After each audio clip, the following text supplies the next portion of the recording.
এমন কোনো পদায়ন না হয় যিনি গত 3টা ইলেকশনে ইনভলভ ছিলেন।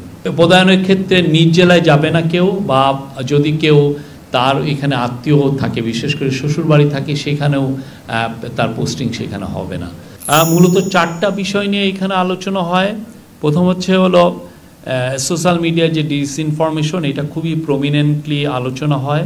আর একটা হচ্ছে পদায়ন। আপনি জানেন যে ইলেকশনের সময় যে মাঠ প্রশাসনে কীভাবে পদায়ন হবে, সেই বিষয়টা একটা বড় ইস্যু, সেটা নিয়ে বিস্তারিত আলোচনা হয়।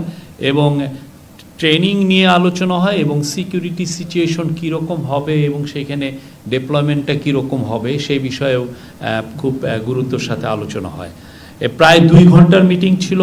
এই 2 ঘন্টার মিটিংয়ে আমি একটু বলছি যে নির্বাচনী দায়িত্ব পালনকারী কর্মকর্তাদের বদলি ও পদায়নের বিষয়ে এলাকায় গুরুত্ব বিবেচনায় কর্মকর্তাদের দক্ষতা বিবেচনা করে বিভিন্ন নির্বাচনী এলাকায় নির্বাচনী এলাকায় পদায়নের বিষয়টা গুরুত্ব পায়। প্রথমে এই বিষয়টা আলোচনা হয়।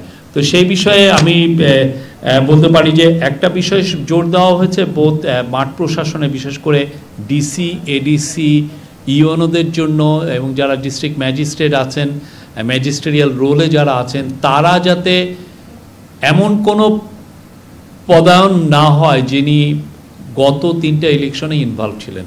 সেখানে তারা রিটার্নিং অফিসার হন বা পোলিং অফিসার হন বা অ্যাসিস্ট্যান্ট রিটার্নিং অফিসার হন, কোনোভাবেই যেন গত 3টা ইলেকশনে এদের যদি মিনিমামও রোল থাকে তাহলে এটা যেন না হয়। এবং এই বিষয়ে আজকে ইলেকশন কমিশনের তরফ থেকেও জানানো হয় যে তারা এটা অলরেডি মেজার নিয়েছেন, এবং এই বিষয়ে যারা কাজ করছেন যেগুলো এজেন্সিগুলো, তারাও এই বিষয়ে আজকে মিটিংকে অবহিত করেন।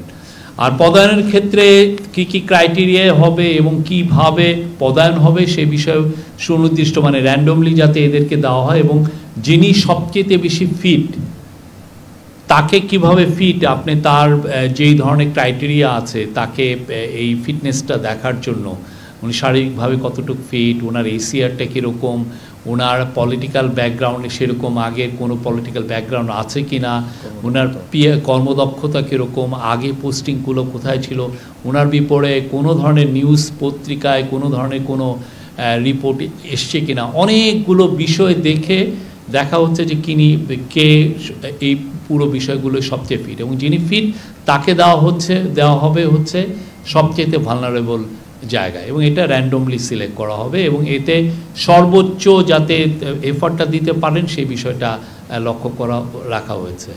চিফ অ্যাডভাইজার বলেছেন যে we have to hope for the best but prepare for the worst. সবাই যেন প্রিপেয়ার থাকি, যে কোনো বিষয়ে, যে কোনো পরিস্থিতির জন্য যেন আমরা প্রিপেয়ার থাকি, সেটা উনি বলেছেন।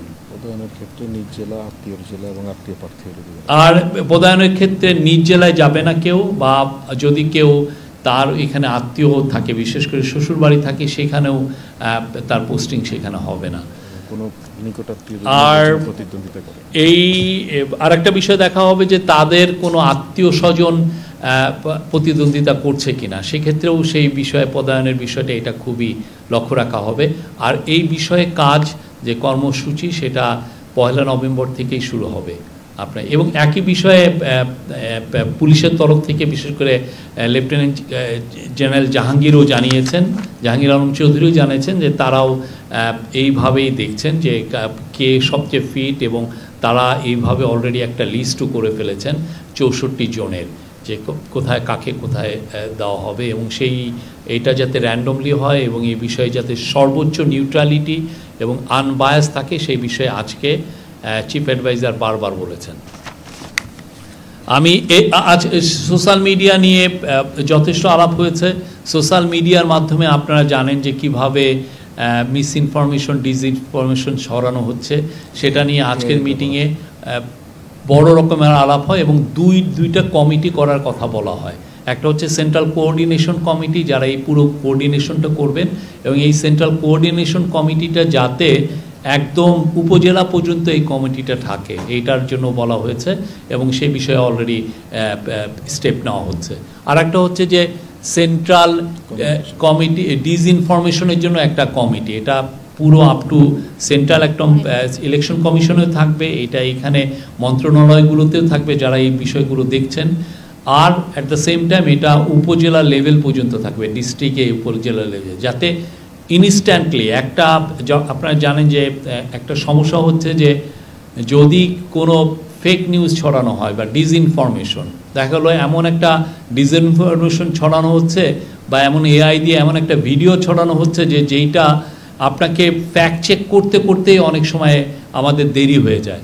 তো এইটা যাতে এই ফ্যাক্ট চেকিংয়ের টাইমটা যাতে খুব কম সময় করা যায় সেই বিষয়ে আজকে স্ট্রেস দেওয়া হয়েছে, এবং এই বিষয়ে যা লজিস্টিক্যাল যা সাপোর্ট আছে লাগে সেটার জন্য আইসিটি মিনিস্ট্রিকে বলা হয়েছে এবং কালচারাল মিনিস্ট্রিকেও বলা হয়েছে। তারা এই ব্যাপারে সুনির্দিষ্ট মুভ খুব সহজেই নেবেন যাতে ফ্যাক্ট চেকিংগুলো খুব দ্রুত করা যায় এবং এই যে কোনো